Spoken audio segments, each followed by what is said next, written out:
일본에서 RLUSD를 받아서 미국으로 보내려면 그 사이에 엔화, 달러, RLUSD 이런 구조가 필요하죠. 여기서 직접 바꾸면 속도도 느리고 비용도 큽니다. 그걸 XRP가 가운데서 한번 다리 역할을 해주면서 빠르게 바꾸고 수수료도 낮추는 구조가 만들어져요. 또한 XRP는 네트워크 안에서 모든 계정의 기본 단위로 작동하고 있기 때문에 수수료 지불, 계정 생성, 잔고 유지에도 반드시 필요합니다. 이걸 빼면 시스템이 멈추게 되는 거죠. 반면 RLUSD는 단독으로 환율 계산, 경로 최적화는 못합니다. 이 역할들도 모두 XRP의 역할이에요. 그래서 리플은 전략적으로 XRP는 보이지 않게 뒤에서 일하게 만들고 RLUSD는 보이게 앞에서 역할을 맡게 만든 겁니다.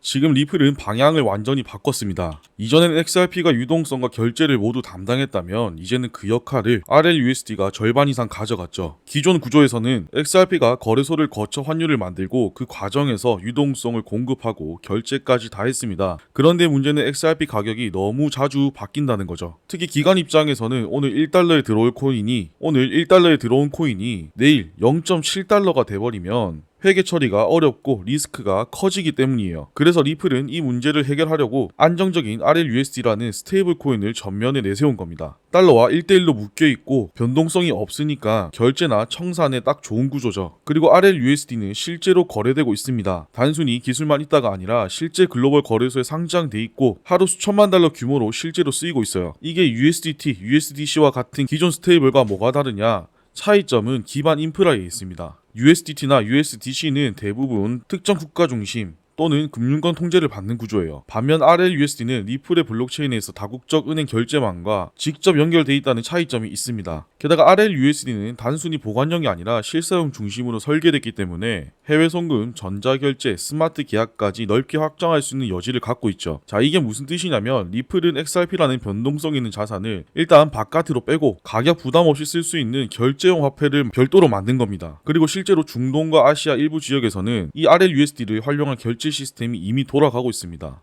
단순 제휴가 아니라 결제가 실제로 돌아가고 있다는 거예요. 여기서 중요한 포인트 하나, 이 시스템을 위해 리플은 두바이에서 직접 금융 라이센스를 따냈고 현지 은행들과 연결도 이미 끝냈다는 겁니다.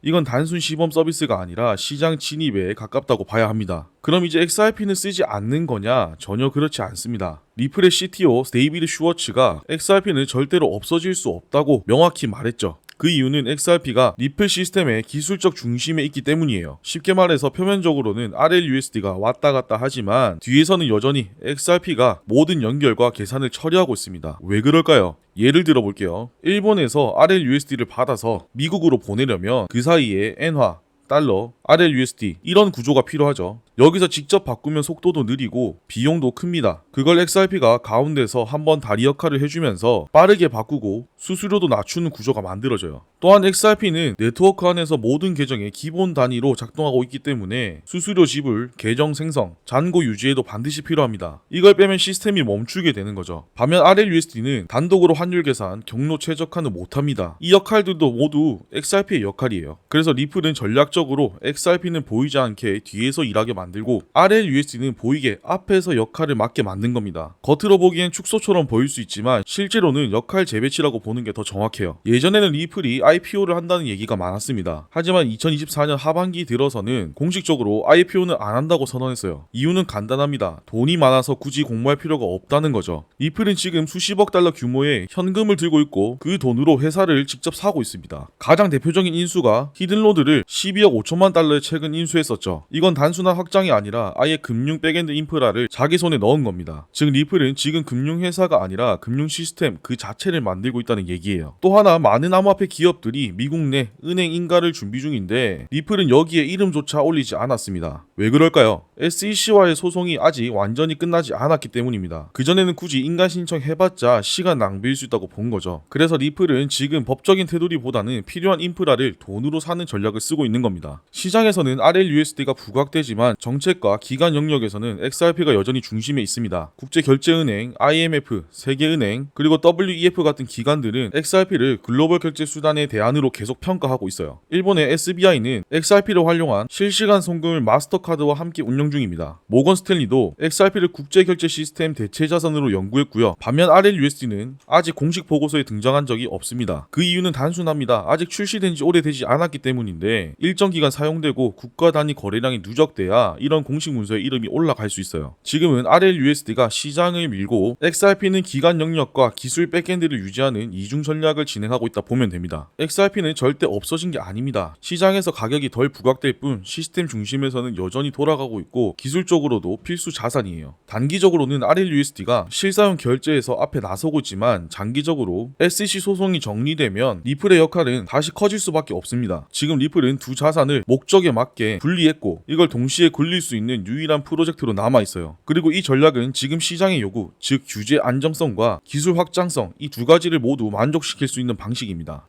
리플이 USDC 발행사 서클을 인수하려고 협상에 들어갔습니다. 인수 규모가 최소 6조 원에서 많게는 11조 원까지 언급되고 있다고 해요. 근데 여기서 중요한 건 서클이 USDC만 갖고 있는 기업이 아니라는 점입니다. 이미 글로벌 여러 국가에서 정식 금융 라이센스를 확보했고 미국 내에서도 은행 수준의 규제를 받아들이겠다는 입장을 명확히 밝혀온 기업이죠. 그리고 최근 서클 인수에 대한 영상에서도 이야기했던 부분이지만 현재 서클은 IPO를 추진하다가 잠시 멈춘 상황에서 코인베이스나 리플이 인수할 가능성이 크다고 말씀드렸었죠. 리플 입장에서는 타이밍상 매우 유리한 상황입니다. 왜 지금 리플이 서클을 먹으려고 하겠습니까? 그냥 USDC를 가져오기 위해서만이 아니에요. 지금 이 시장 전체가 제도권으로 옮겨가고 있는 상황인 건 다들 아실 겁니다. 거기서 중요하게 봐야 하는 부분이 바로 미국의 스테이블 코인 규제 변화죠. 리플이 서클을 인수하는 의미를 정확하게 이해하시려면 이 부분을 먼저 알고 넘어가셔야 합니다. 2025년 5월 미국 상원에서 아주 중요한 법안이 하나 통과됐죠. 바로 스테이블 관련 법안인 지니어스 법입니다. 이 법안의 핵심은 딱 하나예요. 이제부터 스테이블 코인을 발행하려면 누구든 연방 기준을 따라야 한다는 겁니다. 좀 더 구체적으로 말하면 스테이블 코인 발행자는 1:1 준비금을 실물 달러로 보유해야 하고 고객 자산은 제3자 수탁기관에 보관해야 합니다. 그리고 예전처럼 각 주정부마다 따로 신고하는 게 아니라 이제는 미국 전체에 한 번에 등록하고 감시도 같이 받게 돼요. 쉽게 말해 이제 스테이블 코인 발행 자체가 어려워졌다는 거죠. 여기서 중요한 건 두 가지입니다. 첫째, 이 법은 리스크를 줄이고 제도권 수용을 확대한다는 명분으로 통과됐습니다. 즉 이 법안 이후에 살아남는 스테이블 코인은 그냥 암호화폐가 아니라 공식 결제 수단처럼 인식될 수 있다는 거예요. 둘째, 지금 이 법을 충족할 수 있는 기업은 극히 드뭅니다. USDT 발행사인 테더는 준비금이 제대로 있는지도 불투명하고 투명성 문제도 계속 지적받고 있죠. 반면에 서클은 처음부터 이런 기준을 염두에 두고 운영해왔기 때문에 미국 정부가 원하는 조건을 거의 다 갖추고 있는 상태입니다. 그래서 리플이 서클을 노리는 거예요. 리플은 이미 RLUSD라는 스테이블 코인을 발행하고 있지만 이걸 단기간에 미국 시장에 확산시키려면 규제 승인과 신뢰를 이미 확보한 파트너가 필요하기 때문이에요. 그렇기 때문에 리플이 서클을 인수하면 미국 내 스테이블 규제 기준을 그대로 가져올 수 있고 RLUSD와 USDC를 나눠서 운영하거나 하나로 묶는 것도 가능해지죠. 그럼 어떻게 되겠습니까? 미국 시장에서 곧바로 주도권을 잡을 수 있게 돼요. 이 법이 만들어진 건 규제를 위한 거였지만 리플 입장에선 오히려 미국 시장으로 빠르게 들어갈 수 있는 기회가 된 겁니다. 이런 흐름은 미국뿐만 아니라 아시아에서도 스테이블 코인 관련 규제가 빠르게 정리되고 있습니다. 그중 가장 발빠르게 움직이고 있는 곳이 바로 홍콩이에요. 2025년 5월 21일 홍콩 입법회는 스테이블 코인 발행자에 대한 라이센스 제도를 통과시켰습니다. 이제 홍콩에서도 스테이블 코인을 발행하려면 정해진 기준을 충족하고 당국의 심사를 받아야 해요. 기준 자체는 미국과 비슷한 부분도 있지만 방향은 분명히 다릅니다. 미국은 시장을 정리하고 통제하는 데 집중했다면 홍콩은 실사용을 전제로 제도를 만들고 있어요.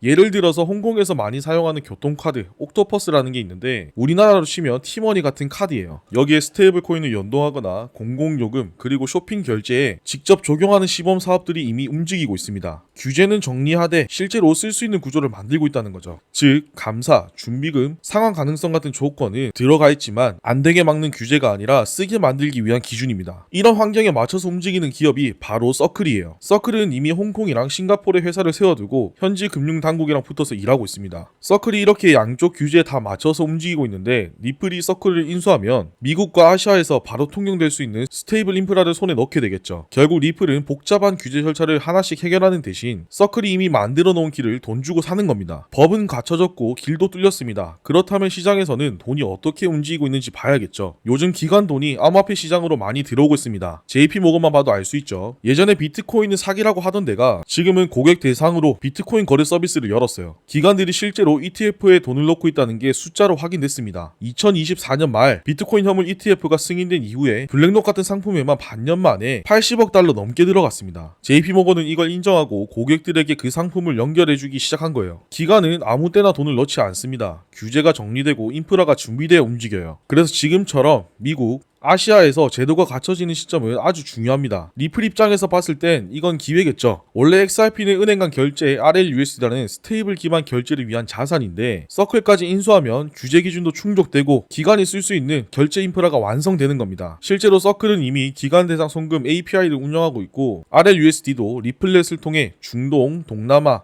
유럽까지 빠르게 확장시키고 있죠. 기관 자금이 선택할 수 있는 건 결국 안전하게 쓸 수 있는 인프라입니다. 그걸 리플이 준비하려는 거고 서클 인수는 그 퍼즐을 완성하는 카드 중에 하나라고 생각합니다. 그런데 미국에서 리플이 제일 막혔던 부분이 뭐였어요? 바로 SEC죠. 수년째 소송 중이었고 XRP는 미국 안에서 제대로 쓰이질 못했습니다. 그런데 최근 뉴욕에서 분위기가 확 바뀌고 있어요. 뉴욕 시장이 직접 나서서 비트 라이센스 폐지에 대해서 이야기했고 앞으로는 암호화폐를 제한하지 않겠다는 입장을 분명히 밝힌 겁니다. 이건 뉴욕만의 문제가 아닙니다. 미국 전체에서 암호화폐에 대한 태도가 달라지고 있다는 얘기예요. 서클은 이미 이런 규제 기관들과 접점을 갖고 움직여왔고 SEC 대응 방식도 어느 정도 정리된 상태입니다. 그래서 리플이 SEC를 인수하면 SEC와의 갈등을 피하거나 우회할 수 있는 길이 생겨요. XRP는 결제 수수료나 기본 단위로 계속 쓰이면서 RLUSD와 USDC가 실사용 결제 시장을 맞는 구조도 만들 수 있습니다. 결국 이 구조 안에서는 XRP가 직접 규제를 뚫지 않아도 서클을 통해서 간접적으로 제도권 안에 들어가는 그림도 가능해져요. 자, 오늘 내용 다시 한번 깔끔하게 정리해보겠습니다. 리플이 서클을 인수하면 미국과 아시아 양쪽 규제를 한 번에 넘을 수 있습니다. XRP는 백엔드에 머물고 RLUSD와 USDC는 실사용 시장을 책임지는 구조도 이미 그림이 나왔죠. 기관 자금도 들어오기 시작했고 SEC의 태도도 예전 같지 않습니다. 환경은 갖춰졌고 기회가 만들어진 거예요. 하지만 조심해야 할 부분도 있습니다. 첫째, 서클 인수가 실제로 성사될지 아직 확정된 건 아니죠. 가격 협상이나 법적 승인 과정에서 변수가 나올 수 있습니다. 둘째, 리플이 서클을 인수하더라도 RLUSD와 USDC를 어떻게 운영할지는 또 다른 문제예요. 단순히 두 개를 병행할지 하나로 통합할지에 따라 시장 반응도 달라질 수 있습니다. 마지막 셋째, SEC와의 갈등이 아직 완전히 끝난 게 아닙니다. 분위기는 바뀌고 있지만 여전히 리스크는 남아있어요. 그래서 이 시점에서 우리가 계속 지켜봐야 할 건 서클 인수 협상 진행 상황, 리플의 통합 전략, 그리고 미국 규제 당국이 여기에 어떻게 반응할지입니다. 이 세 가지만 눈여겨보시면 앞으로 리플이 어떤 방향으로 움직이려는지 명확하게 보이실 겁니다. 오늘 영상에서 다룬 건 단순히 리플이 서클을 인수하냐 마냐가 중요한 게 아닙니다. 저는 이 흐름이 결국 시장 전체 방향성과 연결된다고 보고 그걸 같이 생각해보고 싶었어요. 지금 나오는 뉴스 하나하나가 그냥 흘러가는 정보가 아니라 실제로 시장이 움직이고 있다는 걸 보여주는 징후들이라고 생각하기 때문입니다. 저도 이걸 단정 짓고 말하려는 게 아니라 같이 보면서 판단해보자는 입장이고요. 우리 구독자분들과도 리플이나 이 시장의 큰 흐름에 대해서 같이 얘기 나누고 생각 나눌 수 있으면 좋겠습니다. 끝까지 시청해주셔서 정말 감사드리고요.